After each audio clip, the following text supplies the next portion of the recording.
So I hope you all had a good relaxing break. Welcome to the investment panel, the place where the money meets, of course, very important. I'm very glad that you joined us today. The reason why we put this panel together is because, of course, the question, how do we fund external innovation, is a very important one. And as we all know, innovation has many challenges, like innovation theater, which is a bit of a corporate disease that is pretty widespread. We have sometimes strategic goals versus financial goals. We have the challenge how to make innovation also transactionable for a corporate so that people actually can do something with technology that is being developed. So we have an awesome panel here. I will briefly introduce the colleagues, and then we have like 4 rounds of questions that we will dive into, where we will cover a number of interesting and relevant aspects. So if you look to the financial firepower of this panel, it's around €500 million of money in the fire currently, so already spent or to be spent over the next years. And we have 3 corporates, strategic investors on this panel. And I would like to introduce Harry. He's head of external innovation and ventures at Schneider Electric. He's based in Silicon Valley. Then we have Dr. Briggs to the left or the right from your point of view. He's general manager of future energy from Origin Energy. He's also based in Silicon Valley. And last but not least, you already met Thomas. He's not based in Silicon Valley, but based in Germany, which is also great and fantastic. And my name is Florian. I'm doing strategic partnerships on behalf of Innogy in Silicon Valley since around 4.5 years. Sometimes they include an investment component, sometimes not. And actually, together with Talal and Intertrust, we articulated and started the Data-Driven Energy Business Model initiative. So what we will try to do in this panel is to explore the 3 areas, the why and the what and the how of external innovation, and also the investment side of it, and what challenges and opportunities the colleagues here are facing. So let me start with the first round of questions, and these are like a bit personal questions, so we get to know you guys a little bit better. And I would like to start with Harry. He joined Schneider 1 year and 8 months ago, I think, roughly. How challenging is it for you to lead external innovation for a global equipment company, a leading global equipment company like Schneider? Thank you, Florian. Can you hear me like that, or do I need the microphone? Microphone. Okay, thank you for the question. It is not very easy, even though the company made the decision that we have to embrace innovation from outside, that breakthrough innovation rarely comes from inside. Even though the top management has that conscience, the DNA of a large industrial company is very different from what you need for innovation. Innovation, you need to have a long-term commitment. You need to accept a high tolerance of failure. Vinod Khosla said, if I don't lose all my money, 80% of my investments, I'm not taking enough risk. And in large companies, it's about mitigating risk. Here it's about embracing risk. So when the rubber meets the road, when I tell them, look, we need to do this, we need to do that, it's sometimes difficult for Schneider to take those steps.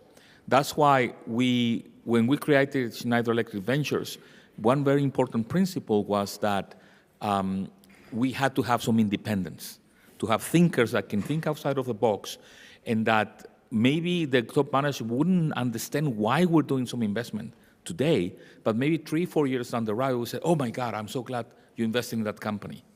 And that was a difficult decision for them to take, but now it has been taken and is working quite well. Well, that sounds pretty familiar what you're saying. Moving on to Cameron, you moved from Sydney to Silicon Valley around 2 years ago.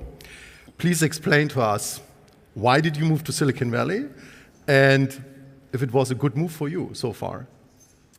Thank you. So I think the first step in solving a problem is admitting you have one. And a couple of years ago, when we embarked on this whole exercise of what are we going to do, how are we going to change our company, I think as Harry pointed out, the first and most fundamental thing you came to realize is that we couldn't solve this problem by ourselves.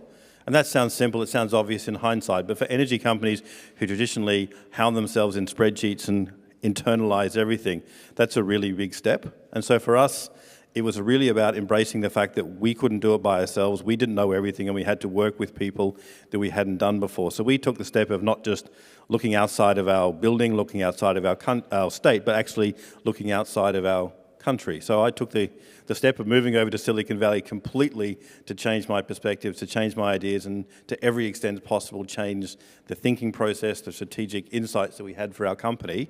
And so for me, it's been interesting living in the US, but it's been fantastic professionally just to challenge yourself with people who look at problems in a fundamentally different way. Thank you. Thomas, your external innovation journey now lasts for a couple of years, and we had the great pleasure to embark on this journey more or less at the same time. What were your lowlights during this period, and also what were your highlights?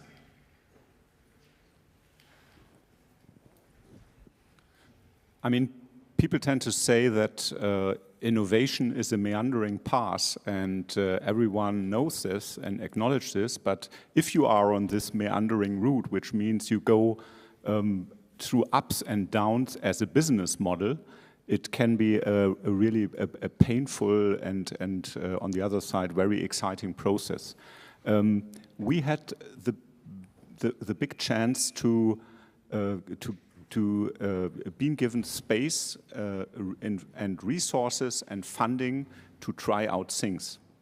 We were given the opportunity to make failures, and God knows we did. I mean, a lot of went wrong in the early days, and these, let's say, failures and shortcomings, they were really painful and costly.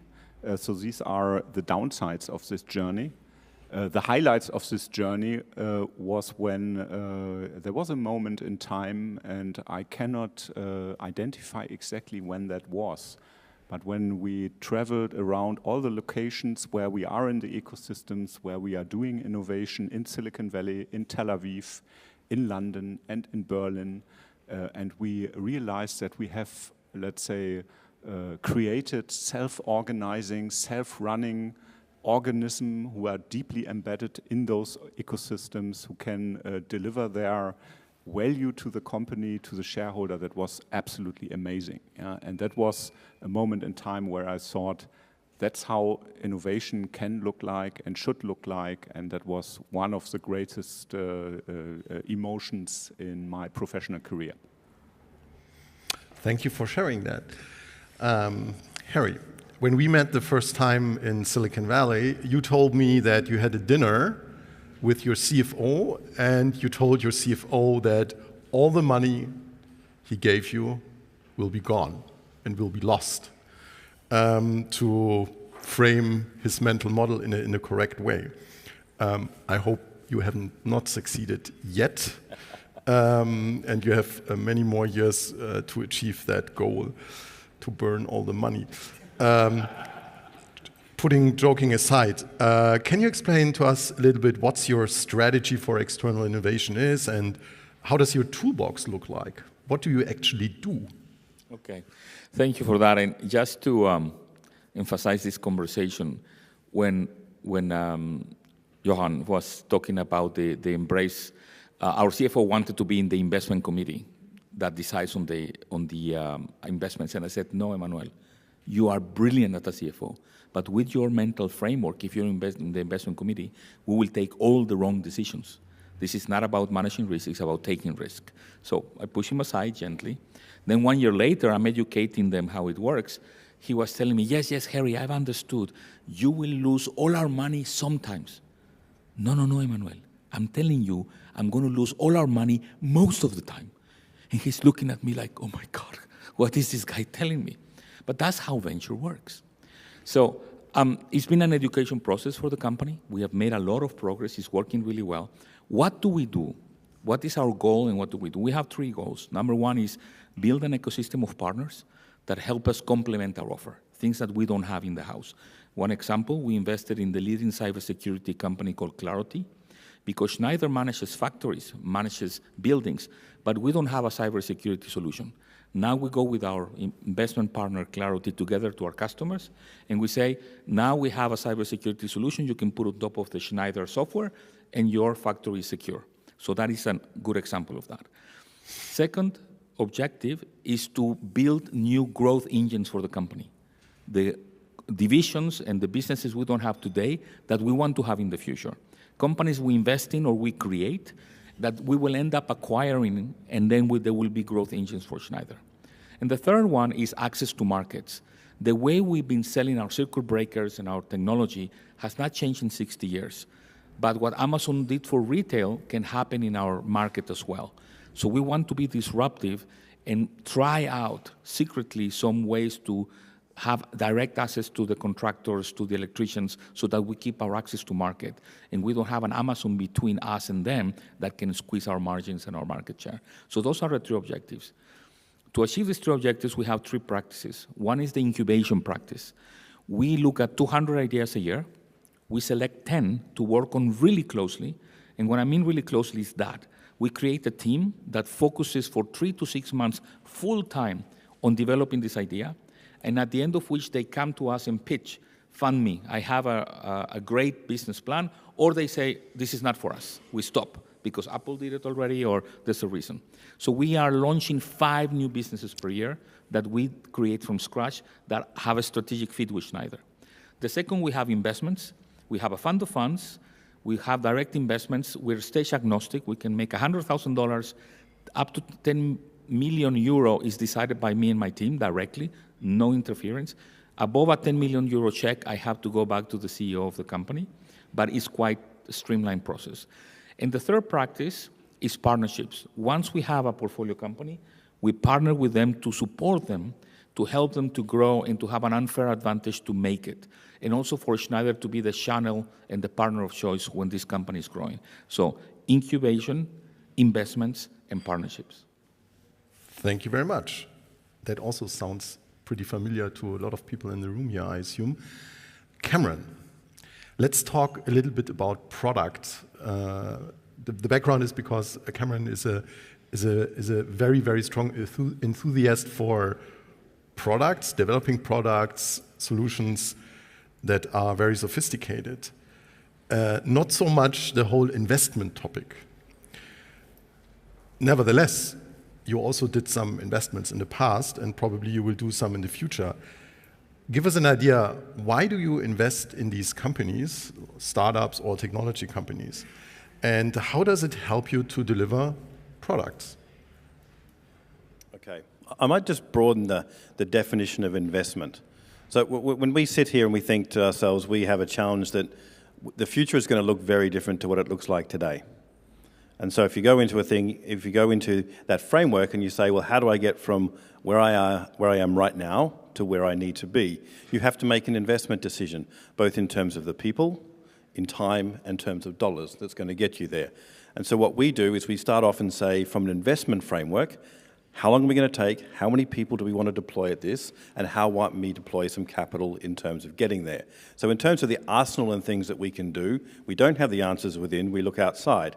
And they might be conversations with people, it might be partnering, it might be co-developing, it might be licensing, majority investment. So there's a number of tools that we have in terms of how we engage with companies. So if we find a company that really has something that's going to be useful to our ecosystem, it's not a financial investment, it's very strategic at its heart, that's developing a product or service that we think integrates deeply into what we want to do and where we want to be, we'll work very closely with that company. And I think, as Harry said before, we don't invest financially, but what we do is we identify those companies, and in Silicon Valley, obviously, dollars are the currency that matters, the fuel that fires things. We very carefully target how we might deploy capital from an investment point of view, and we do that for a couple of reasons. One is to get the attention of the startup. Obviously, if you become an investor, they pay more attention to you. Secondly, if you give them capital, it gives them the fuel to do things for you, which is ultimately what you want to do. And thirdly, that you really nurture the idea they have and take it from something that may be not quite, a little bit nascent, and you sit with them, you help them understand what impact it can make to your market, you work with them, you deploy it, and you give them the vision and the channel so that they can grow, and as they scale, it becomes integral to what you do. So it's really trying to, as much as we can, align our interests with what the startup is doing so that you develop actual products and services that, when they're successful, will really integrate into what we're doing. Mm-hmm. So Steve asked during the CEO panel the question around partnering, partnerships, and the capability to partner. And Mr. Tyson said rightfully that sometimes big companies are not so good in partnering with small companies because of the decision cycle and the strategic view they have. And I think that is a well understood problem. Maybe turning it around a little bit, Cameron, what are the frustrations that you have when you work with startup companies? Startup companies are amazing in terms of the inspiration, their insight, and their laser focus, which is really the positive of why you want to work there. They're not encumbered with traditional or legacy decisions. So they're always looking to the future. So I think my frustrations are that entrepreneurs are always very enthusiastic about what they can really achieve, and the challenging how realistic that might be, when they can achieve things, how long it's going to take. And I think the other thing is that with startups, because of their nimbleness, the flip side to that is often they're undercapitalized in terms of meeting and achieving what you want to do. So it's always a fine balance between finding companies that are sufficiently nimble to meet your needs, but making sure that they're sufficiently capitalized to last, to be with you, to last through the sales cycle that it takes with an energy company. Mm-hmm. Anything to add from you guys to this question? Well, yes. I mean, we are in the Innovation Hub. We see roughly 2,000 to 3,000 startups per year, and we have 4 distinct focus areas, which, in our point of view, represent the future of energy. When we're making decision in favor to investment, it's beyond the question, does it fit into our focus area, into our strategic focus? Always 3 things. Is it a great product? Is it a great market? And is it a great team? And these 3 aspects, they deviate as of the maturity of the startup. In the very beginning, the team is very, very important. You do not concentrate too much about is it the best product in the world, because they will, if you are in a seed stage, you will repivot anyhow. But is this guy or this lady or this person capable to bring the startup into the growth phase? And asking for frustrations, if you do mismatches there, that can be extremely frustrating. I mean, we also had the founders who call you, we just did the numbers and turns out we are running out of money in 3 weeks, can you help us? That sucks, right? Does it sound familiar? Yes, but I think the biggest problem is that, startups live by the motto, fake it before you make it. They overrepresent what they are capable to do, like Cameron said. But the thing is our role as an innovation link with our company to put those startups together with the mothership at the right time. If we do it too early and they're not ready, the startup will say, why did you bring me this? They're not ready. Their solution is not there. It has a lot of bugs. It has compliance problems. It has security problems. And then if we do it 2 times, they will not pay attention to us anymore. So it's very important to press the startup to have a solution that we can take and that we can really run with, to have some early successes, and you create a virtuous circle. And it is our role as the filter to know when is the right time to do that. You talked about successes. I mean, at the end of the day, Cameron, how does success look like for you in this whole undertaking? I think for us, it has to be the strategic impact. I think if we invest in a company and the valuation grows 2, 3, 4, 5, 10 time, that's fantastic. But the reality is, if you invest single-digit millions in a company and it has 10 times growth, it's tremendous if you want to walk around Silicon Valley being a venture capitalist. But in terms of a big organization, it doesn't really move the needle. So for us, the real metric that matters is how much impact it makes. Does it create revenue? Does it create better customer experiences, more diversity in terms of your earnings? So it's really trying to be very disciplined about making sure that the strategic impact is understood and hopefully measured when you in fact see success.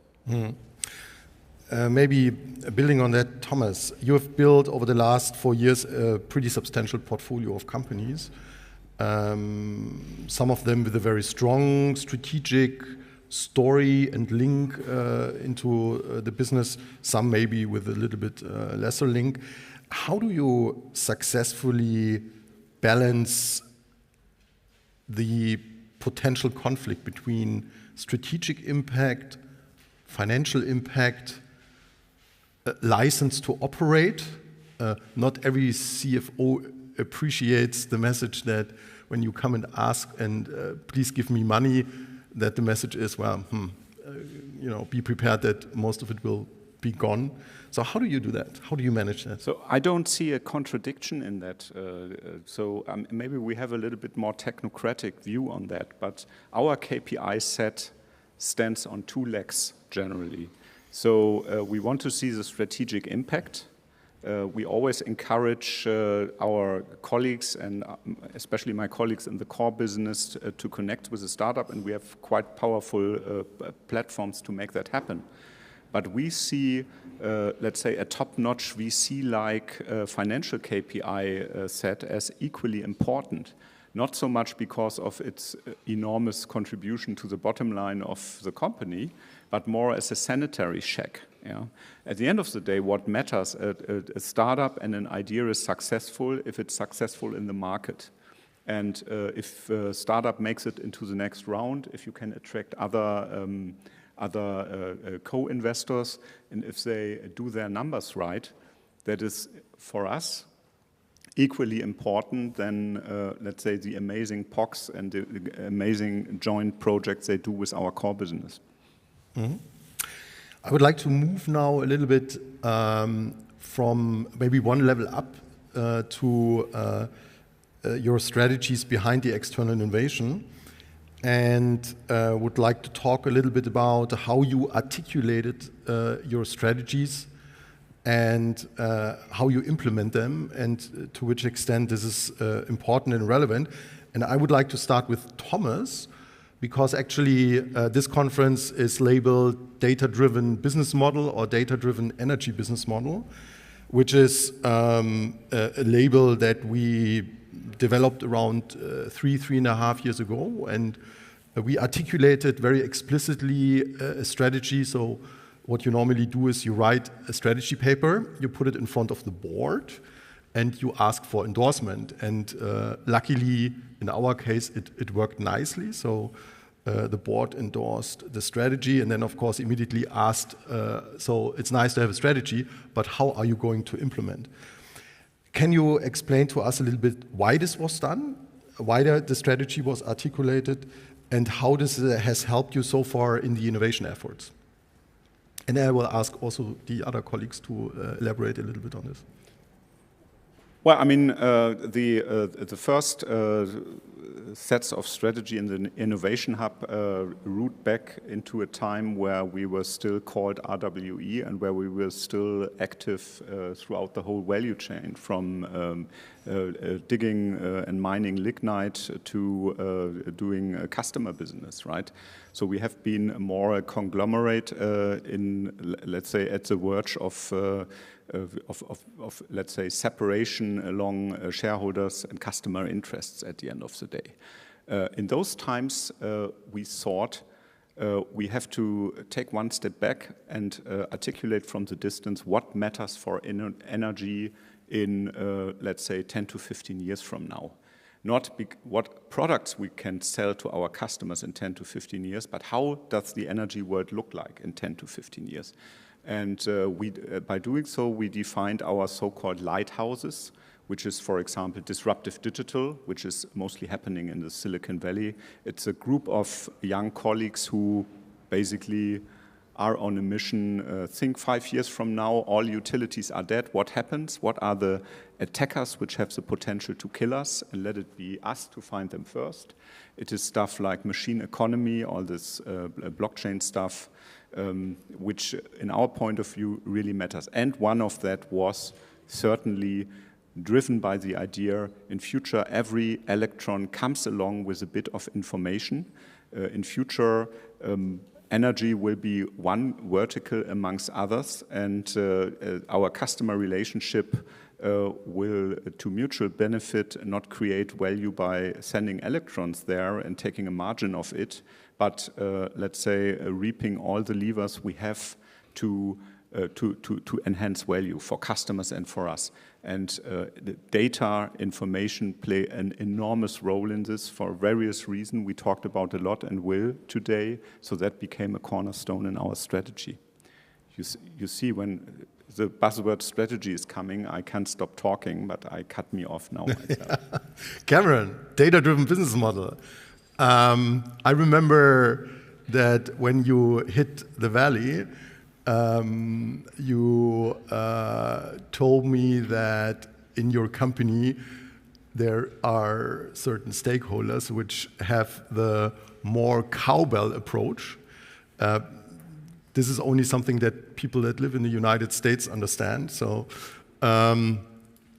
explain a little bit. I mean, what was the situation at the time around more cowbell, and how did you end up with data-driven business model and somehow finding a strategy around that? So if you think where we started, and we're amongst close friends here, so I can share it. For the first year, we had absolutely no idea what we were doing.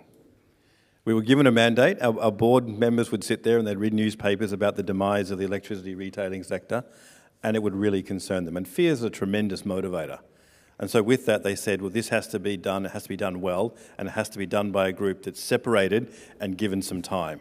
So we were lucky that we were given a mandate. The board said, go away and figure out what you're going to do. We'll give you some time. Give us a monthly report, but we'll give you time. And so we went away, and in the first year of what we did, I think rather than having a strategy, we got lots of strategy, lots of PowerPoints, we literally went out there and looked at thousands of opportunities. Because if you ever want a big company to make a decision, the easiest way is to stick a transaction in front of it. It crystallizes the mind, it catalyzes people around something to say, will I do this or won't I do this? And the important part about that is if it's yes, great. But if it's not, it really encourages the conversation, if not, why not? And if it's not this, what would you say yes to? So over the course of, I guess, the initial 12 months, we really honed what we thought was not only where the industry would go, but perhaps even the more difficult step is what role would we play, what would we get good at, and what would we need other people to get at? And so through that journey, we really started honing, and our directors sort of calling it, it's like watching a movie that gets sharper and sharper and sharper into focus through each year in terms of we develop this. So getting into data-driven business models was not a step function. It was a long, slow change. It was many arguments over many nights with Florian, helping me hone and helping me articulate what we thought it was going to do. And seeing that you really need to develop a robust path of not only what your business will be, but how you're going to get there. Because no one really knows, and how you're going to get there and at which velocity, because you really have the decision as a company, how hard do you put your foot on the accelerator? If you go too hard, you overinvest, you get ahead of the market, and you can end up being stranded because you've made wrong decisions. And if you go too slow, you end up having, well, opportunity cost or not being ready. And so for us, it was about understanding what we wanted to do, which area we wanted to get into, but also how fast that we wanted to deploy our resources in getting there. And I think through that process, really understanding that, you know, what do utilities companies have and what do they have in the future? I think they have customers. I think they have a fundamental trust base, as we heard about before. And I think, at least for us, we have fundamental skills at dealing and handling with complexity. And if you really think to yourself, okay, in an analog world, that's about supply and demand for electrons, but in a digital world, that's about applying that mentality to the complexity of digital problems. And if you can bring that skill and you can harness it, then it really does give you a path that's actually believable and sustainable. Great. Harry, you are the non-utility on the panel. And I have two questions for you. The first question is your message. What's your message to utilities? Because you told me during the coffee break, I have like some burning questions for the utility community here. So that's the first question. What is it you want to tell us? And the second question is, because you're more from the equipment space, what's the Schneider strategy around external innovation there? So a little bit content. So which areas are you looking for? And do you have a data-driven business model strategy? Okay, thank you for that. So as these two questions, I might speak more than a couple of minutes, but I start with the second question. We see the same type of trends that you see. We see distributed generation and consumption. It's a big trend that is new. We see the EV charging infrastructure that is going to put a strain on the grid and demands. That is very powerful. We see the advent of DC power supply. That hasn't happened, but it's going to happen now. We see solid-state circuit breakers that will completely disrupt the mechanical ones that we use. I'm talking now as an industrial provider. But we see those trends, and those are happening. And we have an investment-driven strategy. How do you say that? Investment strategy that is driven by themes that we see.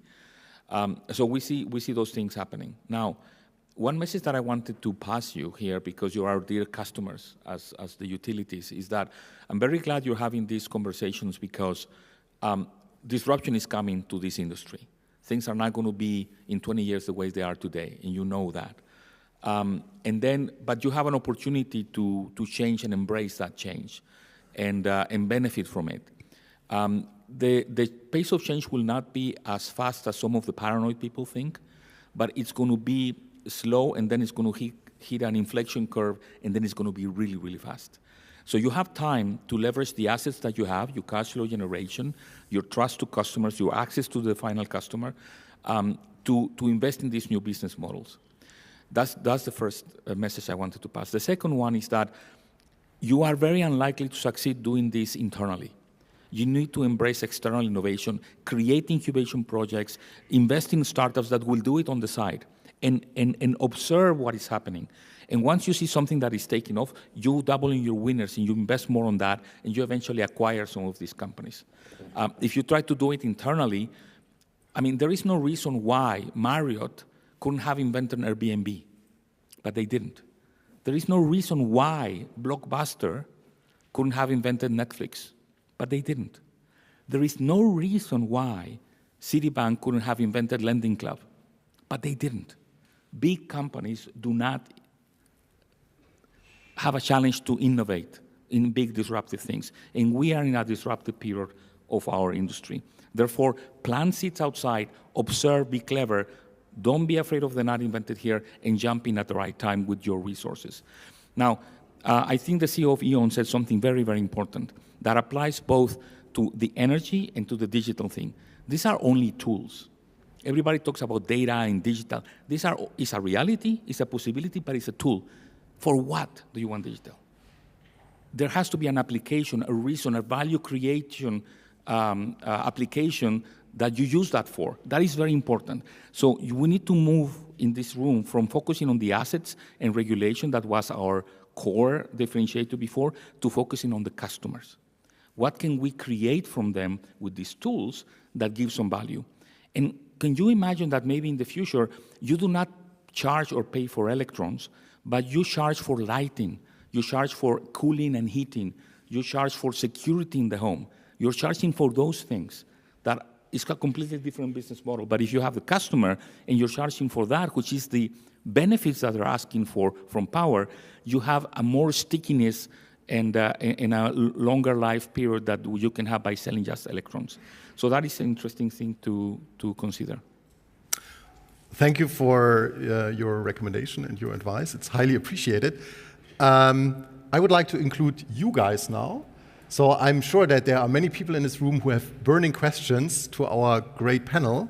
So who wants to put up a question for the panel? John from ESB, please. Can you hear me? Okay, so the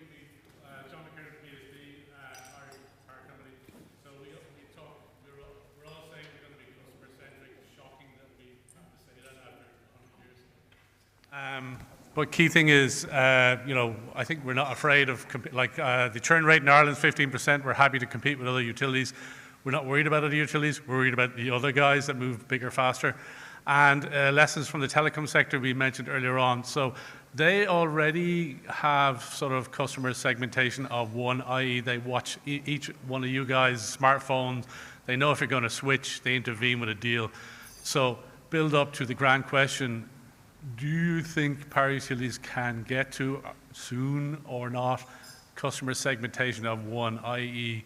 individual tailored offerings right down to individual householders? Is that a possibility? Is that something on the target? Is that an ambition? Thank you. Who wants to take the camera? I think it's way more than an ambition, absolutely.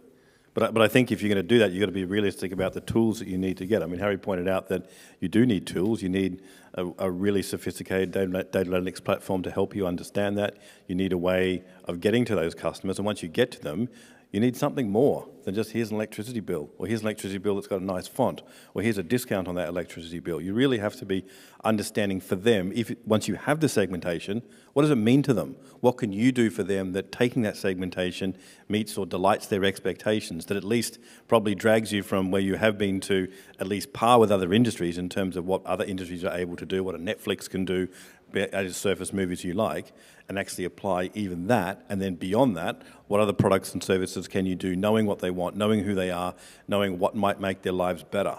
And so for us, it's certainly not some sort of distant ambition. It's very much in the crosshairs of what we're trying to do. Sorry, I haven't seen it written down anywhere. I keep asking our own guys to put it in, even as a stretch goal. So, for example, you've got a guy living on the 12th story of an apartment block, and your great offer to retail is, well, let's sell you a solar panel and an EV, and he has a bicycle and no roof. So, because we don't know that's where he's living. It's poor digital profiling.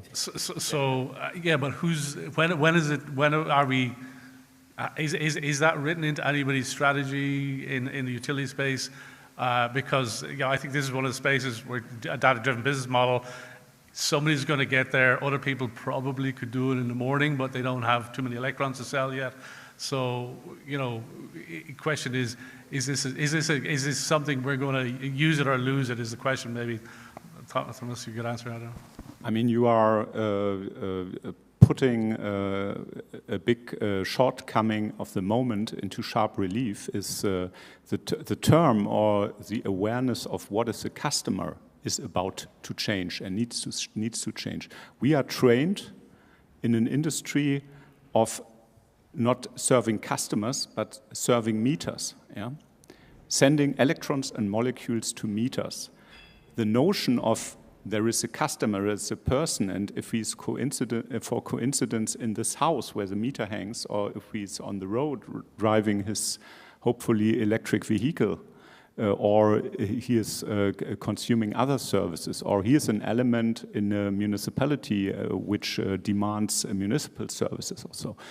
This notion of what is a customer and what does it mean for me is a feeling, or let's say an approach which is just about to emerge in our industry. Yeah? Let's face it. Yeah? And once we have made this mental transformation, we have to be there. Yeah, exactly. Then we have to. Then this, let's say, a demand from the market, which you're just describing, has to be fulfilled. Thank you. Talking about mental transformations, we have time for one last question. Is there anybody else who wants to ask something? Here we have the catch box. Okay, hi, my name is Christoph. I'm from the Innovation Hub, and I'm responsible for one of our focus topics, cybersecurity. My question is about partnership, and you talked about partnership with startups, and partnership is for me actually value creation for both sides. And you talked about there are great startups out there that bring new technology, and at a certain point that this is something we can bring into the energy space. But what is, from your point of view, the value energy brings for the startup? Who wants to take the question? I will not take the question because he's my Cameron. Yeah, I can do it every performance dialogue. You know the answer.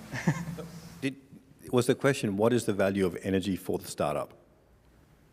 What is the value of an energy company that can bring it into the partnership with startups? So what won't we bring onto the... I would like to hope that it's enormous.